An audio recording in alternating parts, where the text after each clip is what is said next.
కీర్తనలు 32వ అధ్యాయం 1 నుంచి 5వ వచనం వరకు. తన అతిక్రమములకు పరిహారము నొందినవాడు, తన పాపమునకు ప్రాయశ్చిత్తము నొందినవాడు ధన్యుడు. యెహోవా చేత నిర్దోషి అని ఎంచబడినవాడు, ఆత్మలో కపటము లేనివాడు ధన్యుడు. నేను మౌనినయుండగా దినమంతయు నేను చేసిన నా ఆర్తధ్వని వలన నా ఎముకలు క్షీణించినవి. దివారాత్రులు నీ చెయ్యి నా మీద బరువుగా నుండెను. నా సారము వేసవి కాలమున ఎండినట్టాయను. నా దోషమును కప్పుకొనక నీ ఎదుట నా పాపము ఒప్పుకొంటిని.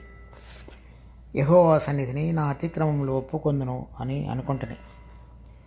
నీవు నా పాప దోషమును పరిహరించి ఉన్నావు. ఈ కీర్తన హెడ్డింగ్లో దైవ ధ్యానము అని ఉంది. లేకపోతే దాన్ని మనకు ఆత్మ సంబంధంగా లాభకరంగా ఉండేటువంటి దాని ధ్యానానికి సంబంధించినటువంటి కీర్తన అని కూడా మనం అన్వయించుకోవచ్చు. అది అయితే ఈ కీర్తనలన్నిటిలో కూడా ఇక్కడ మన పాపములు ఇంకా అతిక్రమములు వాటన్నిటిని గురించి చెప్పబడింది. అంటే దావీదు తను పాపము చేసినటువంటి ఒక స్థితిలో ఎటువంటి విధంగా తన యొక్క ఆత్మలో, తన ప్రాణంలో, తన యొక్క హృదయం ఎలా ఉంటుందో చూపించుతూ దాని విషయమైనటువంటి ప్రాయశ్చిత్తాన్ని పొంది ఉన్నాడో ఆ సందర్భంలో రాయబడినటువంటి కీర్తన. ఇక్కడ అది 1 సమూయేలు 30వ అధ్యాయంలో అమాలేకీయులు వచ్చి తనతో పాటు ఉన్నటువంటి 600 మంది యొక్క భార్యలు, పిల్లలు, తర్వాత వాళ్ళ వస్తువులన్నిటినీ కూడా దోచుకు వెళ్ళిపోతారు. తర్వాత దావీదు మీదకి తనతో పాటుగా ఉన్నటువంటి కొంతమంది అతన్ని చంపడానికి రాళ్ళు రువుతారు. అటువంటి సందర్భంలో అంతకు మునుపు తను సంపాదించి ఏదైతే వేరే వారి దగ్గర దోచుకున్నాడో దానిని బట్టి అతడు పశ్చాత్తాపడి దేవుని సన్నిధిలో ఒప్పుకుని ఉండవచ్చు. ఎందుకంటే అక్కడ 1 సమూయేలు 30వ అధ్యాయంలో 6వ వచనం, దావీదు మిక్కిలి దుఃఖపడెను, మరియు తమ తమ కుమారులను బట్టి కుమార్తెలను బట్టి జనులకందరికీ ప్రాణము విసికినందున రాళ్ళు రువ్వి దావీదును చంపుదము రండని వారు చెప్పుకొనగా దావీదు తన దేవుడైన యెహోవాను బట్టి ధైర్యం తెచ్చుకొనెను. 7వ వచనం, పిమ్మట దావీదు ఏఫోదు తెమ్మని యాజకుడగు అహీమెలెకు కుమారుడైన అబ్యాతారుతో చెప్పగా అబ్యాతారు ఏఫోదును దావీదునందుకు తీసుకుని వచ్చును. ఆ సమయంలో చేసినటువంటి ప్రార్థన అంతకు మునుపు అతడు 1 సమూయేలు 27వ అధ్యాయంలో 7వ వచనం నుంచి, దావీదు ఫిలిష్తీయుల దేశంలో కాపురముండిన కాలమంతా 1 సంవత్సరం 4 నెలలు. అంతలో దావీదును అతని వారును బయలుదేరి గెషూరీయుల మీదను, గెజేరీయుల మీదను, అమాలేకీయుల మీదను పడిరి.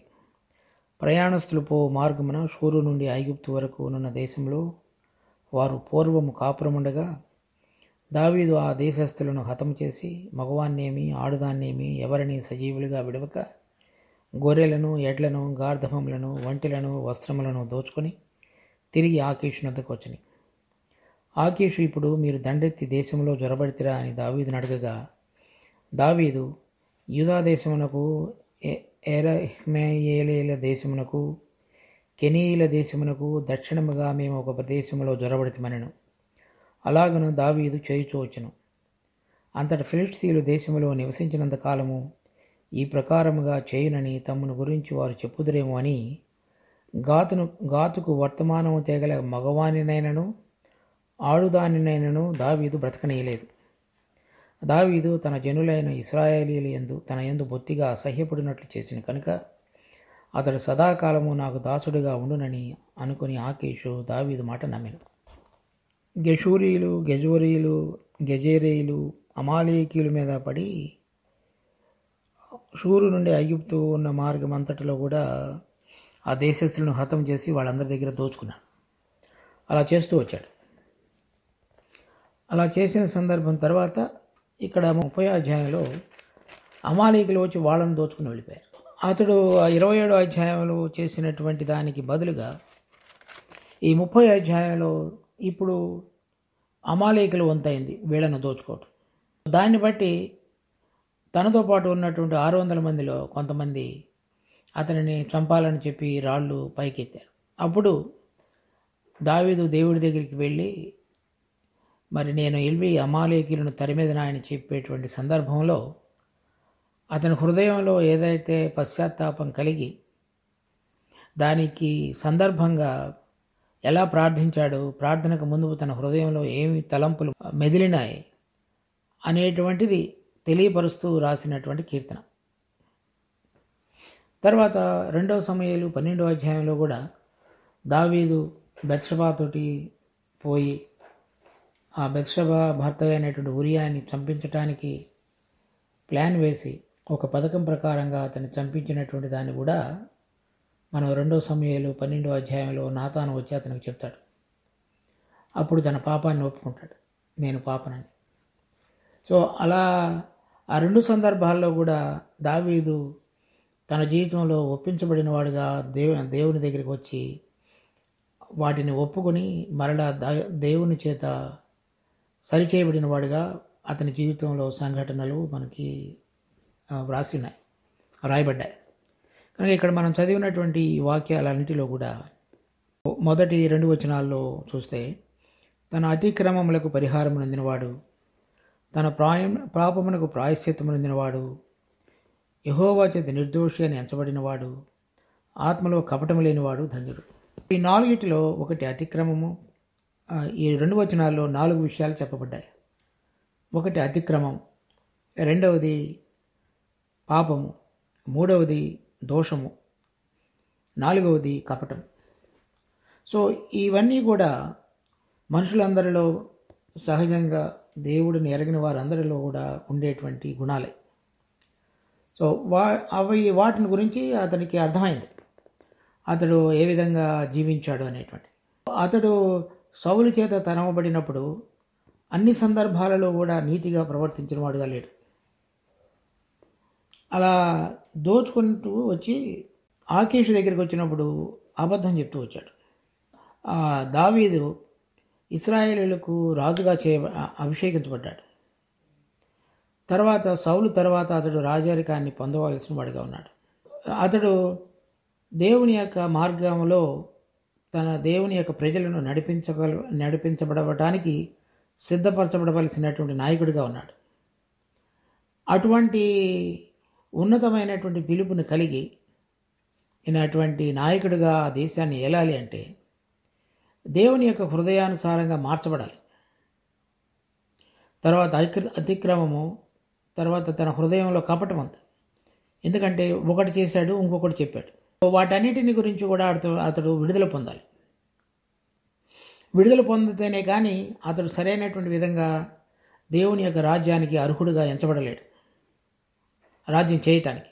దేవుడు ఎవరెవరైతే తన యొక్క బిడ్డలుగా ఏర్పరచుకొని నూతన నిబంధనలో కూడా పిలుచుకొని ప్రభు అయిన యేసుక్రీస్తు యొక్క రక్తం ద్వారా కప్పబడినటువంటి బిడ్డలుగా ఉండి వారి పాపాలన్నిటి విషయమై క్షమించి వారిని తన రాజ్యమునకు మహిమకు పిలిచినటువంటి దేవుడిగా ఉండగా, మనందరిలో కూడా ఇటువంటి స్వభావాలు ఇంకను మసలుతున్నట్లయితే, అంటే ఇంకా కనబడుతున్నట్లయితే, వాటన్నిటి నుంచి కూడా సరైనటువంటి విధంగా ప్రక్షాళన జరిగితేనే కానీ పరిశుద్ధీకరణ కార్యం మనలో సంపూర్ణంగా చేయబడి దేవుడు కోరినటువంటి స్థాయికి చేరగలిగినప్పుడు మాత్రమే ఆయన కుమారునితో పాటుగా మనం కూడా రాజ్యం చేసేటువంటి వారంగా, ఏలికలుగా, మహిమలో పాలివారంగా చేయబడగలుగుతాం.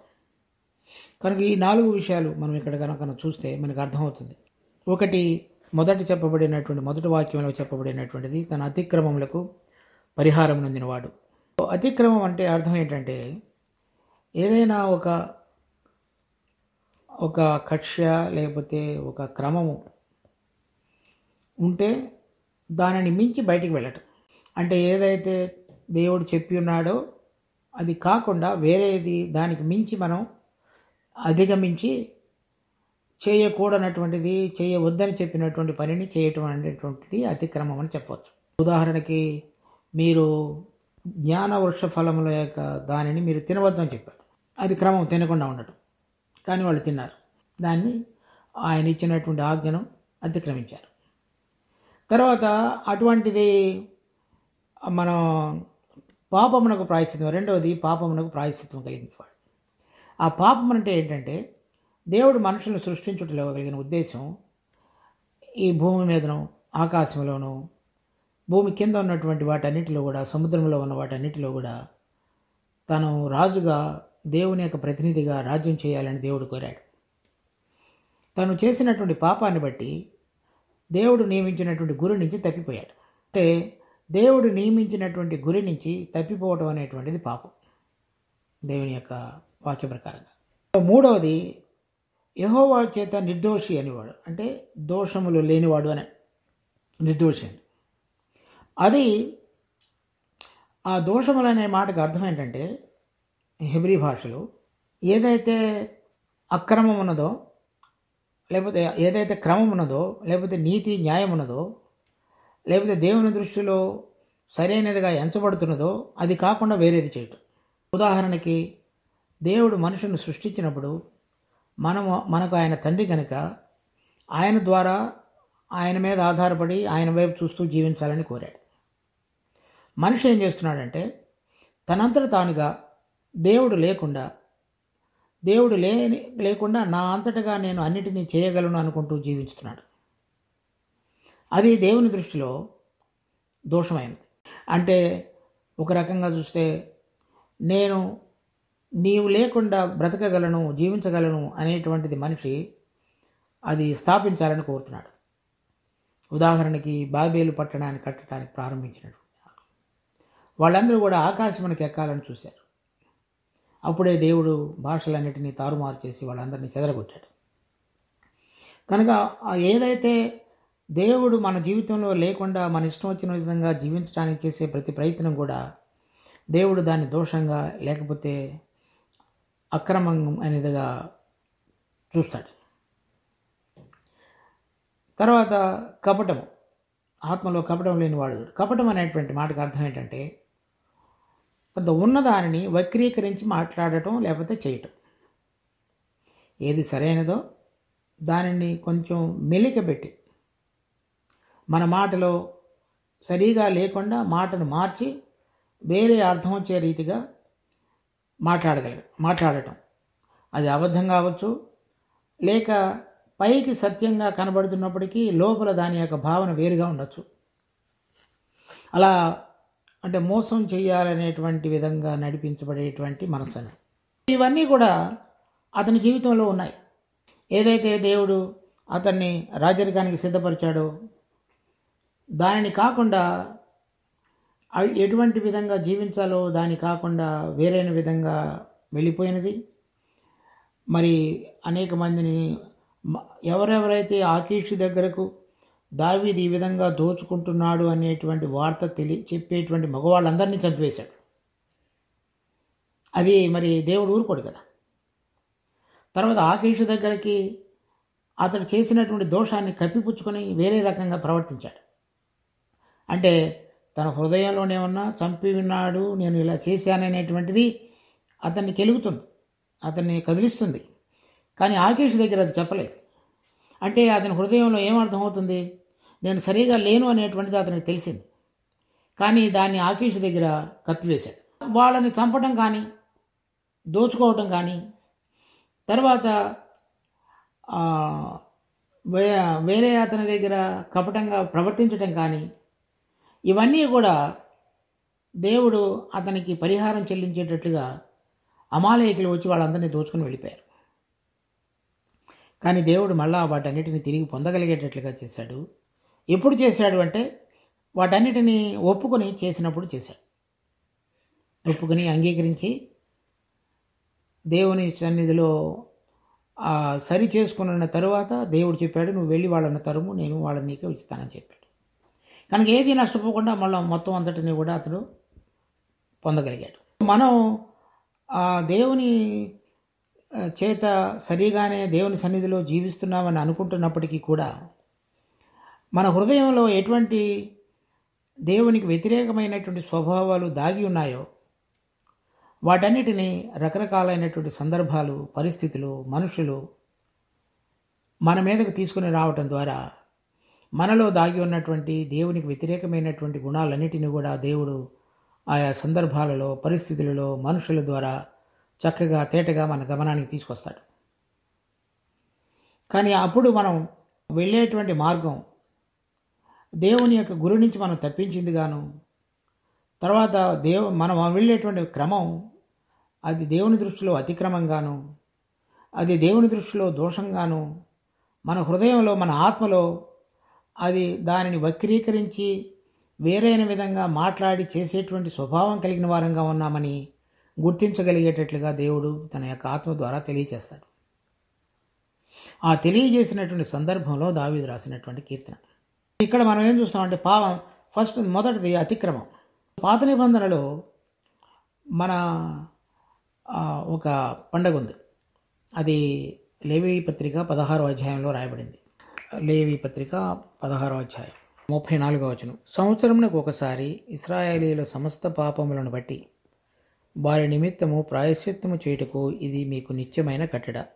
సంవత్సరంలో ఒకసారి వారి పాపాలన్నిటికీ కూడా చేయవలసినటువంటి ప్రాయశ్చిత్తార్థమైనటువంటి బలి.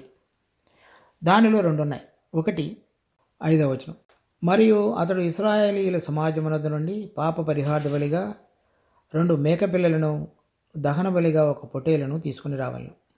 పాప పరిహార్థ బలిగా అప్పగించబడేటువంటివి 2 మేకపిల్లలు. వాటిలో ఒకటి 15వ వచనం. అప్పుడు అతడు పాప పరిహార్థ బలియగు మేకను వధించి అడ్డతెరలోనికి దాన్ని తెచ్చి ఆ కోడె రక్తంతో చేసినట్లు దీని రక్తంతోనూ చేసి కరుణాపీఠం మీదను కరుణాపీఠం ఎదుటను దాన్ని ప్రోక్షింపవలెను. ఒక మేక ఆ విధంగా వధించబడి ఆ మేకపిల్ల యొక్క రక్తాన్ని అతి పరిశుద్ధ స్థలంలో ఉన్నటువంటి కరుణాపీఠం మీద ప్రోక్షింప. దాని తర్వాత 10వ వచనంలో, ఏ మేక మీద విడిచిపెట్టుట అనే చీటీ పడునో దాని వలన ప్రాయశ్చిత్తం కలుగునట్లు దానిని అరణ్యములో విడిచుటకై యెహోవా సన్నిధిని దానిని ప్రాణంతోనే ఉంచవలెను.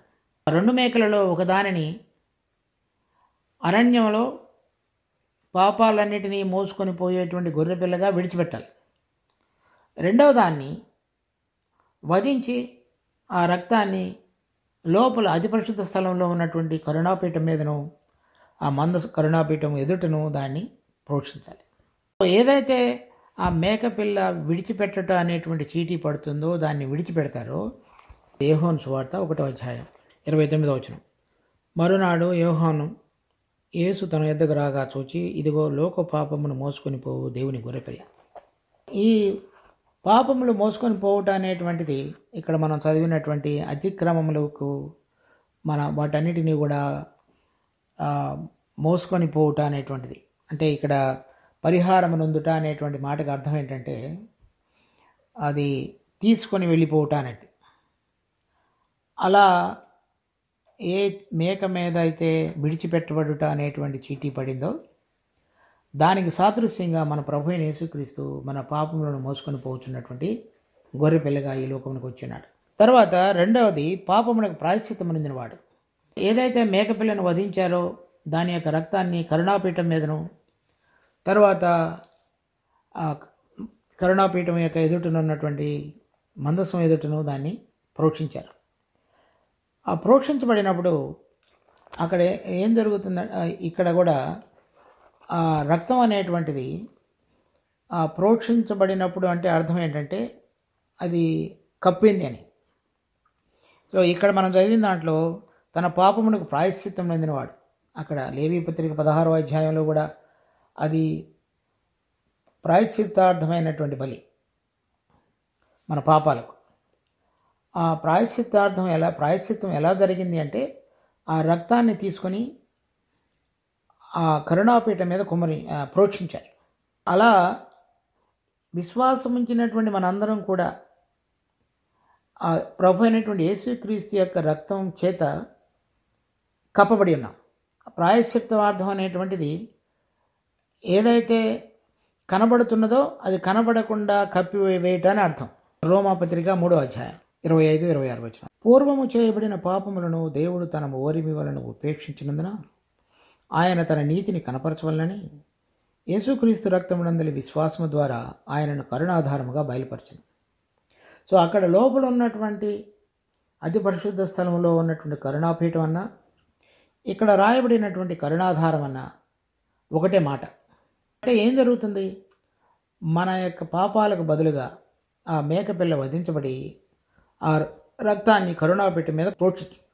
అదేవిధంగా నూతన నిబంధనలో మన ప్రభు అయినటువంటి యేసుక్రీస్తు యొక్క రక్తం ద్వారా మన పాపములన్నీ కూడా కప్పివేయబడి, ఆ పాపములు దేవుని సన్నిధిలో మనం నిలబడినప్పుడు కనబడకుండా ఉండగలిగే విధంగా ప్రభు అయిన యేసుక్రీస్తు యొక్క రక్తము మన పాపములన్నిటినీ కూడా కప్పివేసింది. ఎఫెసీ పత్రిక 1వ అధ్యాయం 7వ వచనం.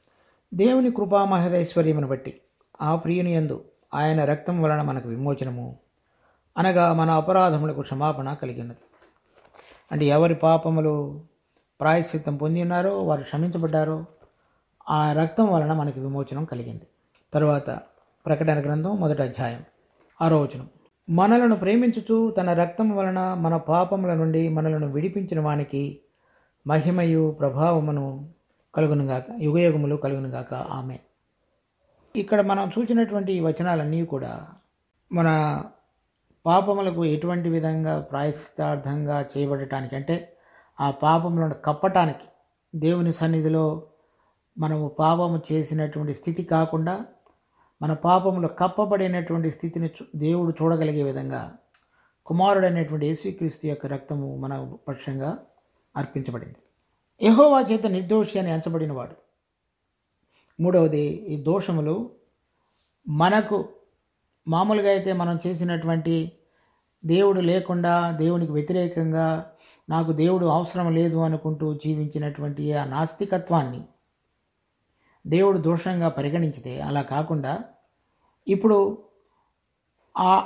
అటువంటి విధంగా జీవించిన జీవితం అంతటి నుంచి కూడా ఆయన మనకు విడుదల కలుగు చేసి, ఇప్పుడు నీవు దోషివి కాదు అనేటువంటి విధంగా దేవుడు నిర్ణయించాడు. మరి మనకు బదులుగా ఆ శిక్షని తండ్రి అయినటువంటి దేవుడు తన కుమారుడైన యేసుక్రీస్తు మీద వేసి మన అతిక్రమములు, పాపములు, దోషములు వాటన్నిటికీ మనకు విడుదల కలుగు చేశాడు. యెషయా గ్రంథం 53వ అధ్యాయంలో ఈ విషయాలు ఇంకా తేటగా వ్రాయబడ్డాయి. 5వ వచనం. మన అతిక్రమ క్రియలను బట్టి అతడు గాయపరచబడెను, మన దోషములను బట్టి నలగగొట్టబడెను, మన సమాధానార్థమైన శిక్ష అతని మీద పడెను, అతడు పొందిన దెబ్బల చేత మనకు స్వస్థత కలుగుచున్నది. తరువాత 10వ వచనం. అతడిని నలగగొట్టుటకు యెహోవాకు ఇష్టమాయెను, ఆయన అతనికి వ్యాధి కలుగజేసెను, అతడు తన్ను తానే అపరాధ పరిహార్థ బలి చేయగా అతని సంతానము చూచును. ఇలా ఇక్కడ మనం చూచినటువంటి దోషములు, అపరాధ పరిహార్థములు, పాపములు ఇవన్నీ కూడా తండ్రి అయినటువంటి దేవుడు మనందరం కూడా విడుదల పొందగలగటానికి, ఆ స్వభావాలన్నిటి నుంచి, వాటి యొక్క శిక్ష నుంచి మనం విడుదల పొందగలగటానికి మరి కుమారుడైనటువంటి యేసుక్రీస్తుని ఈ లోకంలో పంపించి ఆయనను బలిగా మనందరి కొరకై అర్పించినాడు. ఆయన అర్పించినటువంటి బలిలో అతిక్రమములు, పాపములు, దోషములు అవన్నీ కూడా క్షమించబడ్డాయి. దాని తర్వాత చూసినట్లయితే, తర్వాత ఆత్మలో కపటం లేనివాడు ధన్యుడు. కపటం అనేటువంటిది, ఆత్మ అనేటువంటిది ప్రాణం కంటే ఇంకా లోతుగా ఉన్నటువంటి వలయంలో ఉన్నది. మొట్టమొదట అన్నిటికంటే చిన్న వలయం ఆత్మ, దాని తర్వాత ఉన్నటువంటి మన జీవితంలో ఉన్నటువంటి పెద్ద వలయం ప్రాణం, దానికంటే ఇంకా పెద్ద వలయం శరీరం.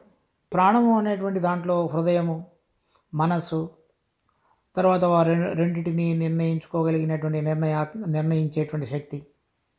అయితే ఆత్మలో దేవునితోటి సంబంధం కలిగి ఉండగలిగినటువంటి శక్తి ఉన్నది. ఏం చెప్తున్నాడంటే, దానిలో ఉన్నటువంటి ఆత్మ, ఆ మనలో ఉన్నటువంటి ఆత్మ యెహోవా పెట్టిన దీపము అని మనం సామెతల్లో చూస్తాం. ఆ దీపంలో గనక, అంటే ఆ వెలుగులో అది వెలుగు లాంటిది, అంటే దేవుని యొక్క మనసును చూడగలిగేటువంటిది.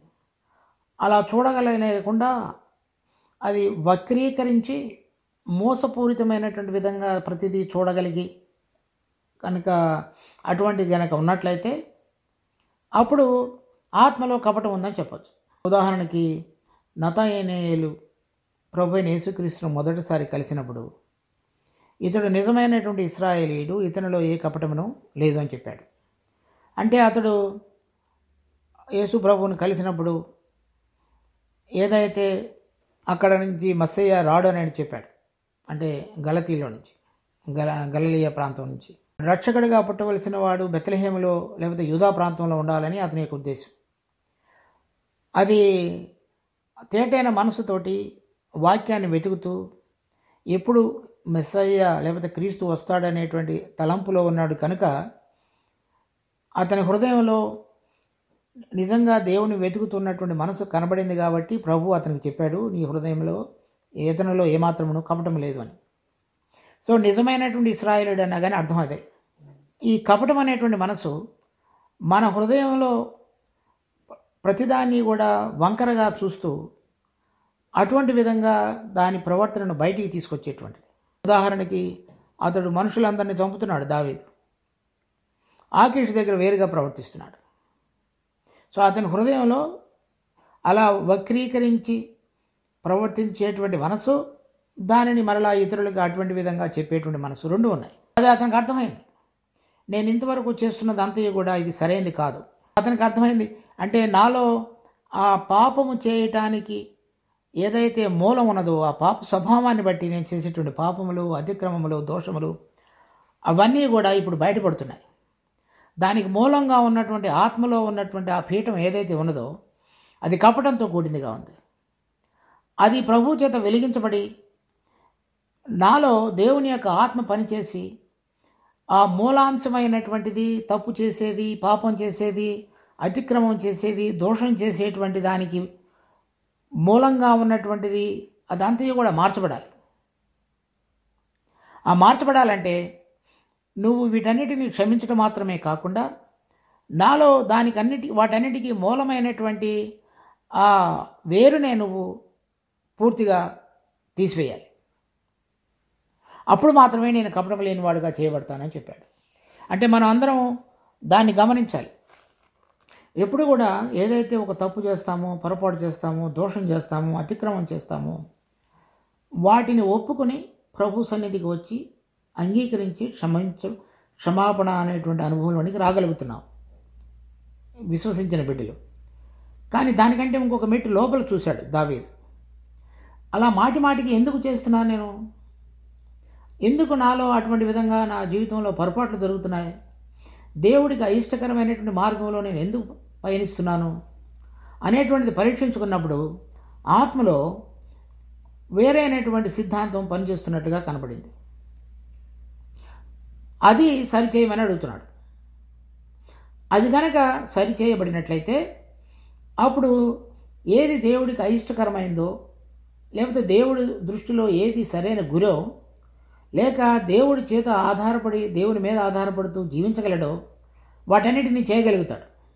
అప్పుడు తన హృదయంలో ఎటువంటి వంకర లేనిదిగా ఉండదు కాబట్టి పైన చెప్పబడినటువంటి 3 విషయాలు కూడా సరైన విధంగా అతడు చేయగలుగుతాడు. అది దావీదు కోరుకున్నాడు. మన జీవితంలో కూడా రక్షించబడినటువంటి బిడ్డలు వారు చేసినటువంటి పాపాలన్నిటినీ కూడా దేవుడు ఉచితంగా క్షమించుండగా మన దోషములు, అతిక్రమములు తన కుమారుడి మీద ఆయన వేసి మనలను నీతిమంతులుగా ఆయన తీర్చి ఉండగా ఆయనను నిజమైనటువంటి రాజుగా, ప్రభువుగా మన హృదయాలలో ప్రతిష్ఠించి మన హృదయంలో వచ్చేటువంటి ప్రతి ఆలోచన, తలంపు ఆయన యొక్క నీతిని, నైతికతను, ఆయన యొక్క క్రమాన్ని వెల్లడిపరచగలగటానికి మూలమైనటువంటి మన ఆత్మలో ఆయన ఆత్మ పనిచేయగలిగేటువంటి విధంగా మన హృదయాన్ని సిద్ధపరచుకోగలగటమే కపటం లేకుండా జీవించడం. చాలామంది నేను రక్షణ పొంది ఉన్నాను, సరైన విధంగానే జీవిస్తున్నాను అనుకుంటూ, అంటే మిగిలినటువంటి మతపరంగా, బాహ్యపరంగా కనిపించేటువంటి అనేక కార్యక్రమాలలో పాలు పొందినప్పటికీ వారి ఆత్మలో ఏదైతే సరిగా ఉండాలో అది కనిపించినటువంటిదిగా ఉంటుంది.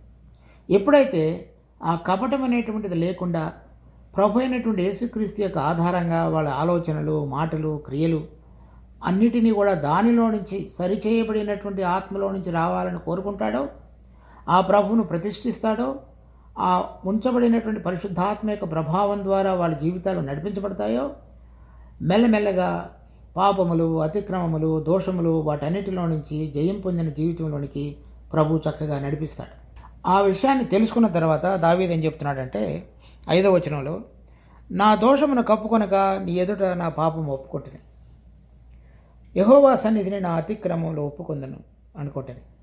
ఇక్కడ 3 చెప్పాడు: దోషము, పాపము, అతిక్రమం. నీవు నా పాప దోషమును పరిహరించున్నావు. కనుక మళ్ళా ఇప్పుడు అక్కడ కపటం అనే దాని గురించి చెప్పలేదు. ఎందుకంటే అది అతనికి అర్థమైంది. అది ఎప్పుడైతే ఆ ఆత్మలో ప్రభువుతోటి సరైన సంబంధంలోనికి వచ్చి ఆయన ద్వారా నడిపించబడాలని కోరుతున్నాడో, దాని విషయంలో ఆ మూలంగా వచ్చేటువంటి ఈ 3 కూడా అతడు ఒప్పుకొని దేవునితోటి సరి చేసుకునే వాడుగా ఉన్నాడు. అటువంటి విధంగా మార్పులు అనుభవంలోనికి వచ్చిన తర్వాత అతని ప్రార్థన ఇప్పుడు వేరుగా మారింది. సో అవి మిగిలినటువంటి వచనాల్లో రాయబడింది. కనుక మన జీవితంలో ఏవైతే మనం దేవుడు ఉన్నామని చెప్పుకుంటూ దేవుడు లేకుండా మన క్రియలలో వ్యక్తపరిచేటువంటి జీవన విధానం కానీ, పాపానికి మూలమైనటువంటి మన ఆత్మలో పరిశుద్ధాత్మకు తావివ్వకుండా మనంతట మనగా నడిచేటువంటి ఆలోచన తలంపులు కానీ, దేవుడు ఏది చెప్తున్నాడో అది మన యొక్క సౌకర్యార్థమై, లేక మనకు ఒకవేళ దేవుడు చెప్పినటువంటిది మనకు అసౌకర్యంగా అనానుకూలంగా ఉన్నట్లయితే దానిని వేరుగా మరల్చి చేసేటువంటి విషయాలు కానీ, అవన్నీ పోవాలి అంటే మన ఆత్మలో కపటం లేకుండా దేవుని యొక్క ఆత్మ ద్వారా నడిపించబడాలనేటువంటి యథార్థమైన మనసు కలిగి ఉన్నప్పుడు మాత్రమే మనం చక్కగా చేయబడతాం. తర్వాత ఇంకొక మాట కూడా చూడాలి. ఇక్కడ 1వ వచనంలో తన అతిక్రమములకు పాపమునకు ప్రాయశ్చిత్తము పరిహారం పొందినవాడు ధన్యుడు. తర్వాత అదేవిధంగా 2వ వచనంలో కూడా ఆత్మలో కపటం లేనివాడు ధన్యుడు. ఈ ధన్యుడు అనేటువంటి మాటకి ఏంటంటే అర్థం, దాని వ్యతిరేక అర్థం చూడండి. ఇక్కడ సామెతలు 28వ అధ్యాయం 13వ వచనం, అతిక్రమంలోను దాచిపెట్టువాడు వర్ధిల్లడు. అక్కడ ఏమని చెప్తున్నాడు దావీదు? నేను ఒప్పుకున్నానని చెప్తున్నాడు. పాపాలు క్షమించబడ్డాయి, అతిక్రమాల పరిహారం పొందానని చెప్తున్నాడు. అక్కడ ధన్యత అనేది ఏదైతే చెప్పబడిందో అనే మాటకు ఇక్కడ సరైన అర్థం వర్ధిల్లుట. ధన్యకరమైన అంటే ఏంటంటే వర్ధిల్లుట అని చెప్పొచ్చు. దేంట్లో వర్ధిల్లుట? లోకానుసారంగా చాలామంది చూసినప్పుడు ఈ లోకంలో ఉన్నటువంటి ధనము, ఐశ్వర్యము, ఇంకా ఇతర విషయాలలో వారు అభివృద్ధి చెందుతున్న కొలది వాళ్ళు వర్ధిల్లుతున్నారని అనుకుంటారు మనుషులు. కానీ దావీదు ఏం చెప్తున్నాడంటే ఈ వర్ధిల్లటం అనేటువంటిది ఈ పాపాలు, అతిక్రమములు, దోషములన్నీ కూడా క్షమించబడి ఆత్మలో యథార్థమైనటువంటి జీవితం యొక్క అనుభవంలోనికి రాగలిగే విధంగా పరిశుద్ధాత్మను మన జీవితంలో ఎల్లప్పుడూ నివాసం చేయగలిగినట్లుగా మన ఆత్మలను సిద్ధపరచుకొని ఆ ప్రకారంగా కనుక మనం జీవించడం కనుక అభ్యాసం చేసినట్లయితే ఆత్మ సంబంధంగా వర్ధిల్లుతున్న కొలటి అది నిజమైనటువంటి ధన్యత అని చెప్తున్నాడు. అది మనం చూచుచున్నటువంటి అనేక విషయాలను బట్టి మన హృదయాన్ని అటు మరల్చుకుని ఇక్కడున్న వాటి విషయమైనటువంటి అభిలాషతోటి దేవుని సన్నిధిలోనికి వచ్చి వాటన్నిటినీ పొందటానికి చేసే ప్రయాసం అది దేవుని యొక్క దృష్టిలో ధన్యత కాదు. ఏదైతే ఆత్మలో కపటం లేకుండా మిగిలిన 3 విషయాలలో జయం పొందుతూ దినదినము ఆత్మ సంబంధమైనటువంటి అంతరంగ పురుషుడు ఎదుగుతున్న కొలది అది నిజమైనటువంటి ధన్యతగా దేవుడు గుర్తిస్తాడు. అటువంటి బిడ్డలు రాబోయేటువంటి 1000 ఏళ్ల పరిపాలనలో ప్రభుతో కూడా కలిసి రాజ్యం చేయటానికి వర్ధిల్లబడి ఏలికలుగా ఉండటానికి ఎంచబడేవారుగా చేయబడతారు. అది మనం గుర్తించాలి. ధన్యత అనేటువంటి దాని యొక్క నిజమైన అర్థం. దేవుడు ఈ వాక్యం ఆశీర్వదించుగా. మా పరలోకముందున్న ప్రియమైన తండ్రి, మీ కృపలో మాకు అనుగ్రహించిన ఈ వాక్య భాగాన్ని బట్టి వందనాలు. మరి మీరు ఏర్పరచుకున్న బిడ్డల పక్షంగా మీకు కలిగిన తలంపులు ఎంతో దొడ్డవి. అవన్నీ కూడా వారి వారి జీవితాల్లో క్రమంగా నెరవేర్చబడగలగటానికి ఏదైతే అవసరమో వాటన్నిటినీ కూడా చక్కగా ఆయా సమయాలలో జరిగించి మరి వారిలో ఉన్నటువంటి దాగి ఉన్న అనేక విషయాలను వెలుపలికి తీసుకుని వచ్చి వాటన్నిటినీ కూడా క్రమబద్ధం చేసి మరి మీరు కోరుతున్న రీతిగా వారి ఆత్మలో కపటము లేకుండా పాపములు, దోషములు, మరి అతిక్రమముల మీద జయం పొందగలుగుటకు జయవంతమైన జీవితంలోనికి వారిని నడిపించినటువంటి బిడ్డలుగా మేము దావీదు జీవితంలో చూస్తున్నాం. అతడు మీ యొక్క ఏర్పాటు చొప్పున తన తరము వారికి సేవ చేసి మీలో నిద్రించున్నాడు. అందుచేతనే మీ హృదయానుసారమైన మనుషుడని అతడు సాక్ష్యం పొంది ఉన్నాడు. కనుక విశ్వాసమైన మా జీవితాలలో కూడా మీరు మాకు నూతన శకంలో, నూతనమైన నిబంధనలో పరిశుద్ధాత్మనే వరాన్ని మాకు అనుగ్రహించి ఉండగా ఆయన మాలో ఎప్పుడూ కూడా దుఃఖపరచబడకుండా ఆయనకు ఆయాసం కలిగించేటువంటి మార్గములను మేము ఎంచుకొనక ఆయన ద్వారా మీ తలంపులు ఉద్దేశాలను గమనించి ఎటువంటి కపటం లేకుండా మాకిష్టకరమైన రీతిలో మీ యొక్క మార్గములను మరల్చుకొనటానికి కాకుండా మీకు ఇష్టకరమైన రీతిలో మా యొక్క ఆత్మలో ప్రతిదానిని అభ్యాసం చేసుకుంటూ ఇవి చెప్పబడినటువంటి వీటన్నిటిలో కూడా జయం పొందగలిగిన అనుభవంలోనికి మా జీవితాలను మీరు కదిలించి మార్చండి. ఎందుకనగా జయించిన వారు మాత్రమే మీతో కూడా కలిసి రాజ్యం చేయగలరు. ఆ దినాలలో దావీదు పక్షంగా ఎటువంటి కార్యాన్ని మీరు జరిగించారో మాలో కూడా మిగిలిన సమయంలో మీరు రాక మునుపే ఆ కార్యమును సంపూర్ణం చేసి మీతో కూడా ఏలికలుగా ఉండటానికి, మీ కుమారునితో ఆ రాజ్యంలో మహిమలో పాలుపంపులు పొందటానికి మన పనికి రాగలిగినటువంటి పాత్రలుగా మమ్మల్ని సిద్ధపరచమని వేడుకుంటూ మా రక్షకుడు ప్రభువైన యేసు నామమున అడిగి వేడుకుంటున్నాము తండ్రి. ఆమేన్.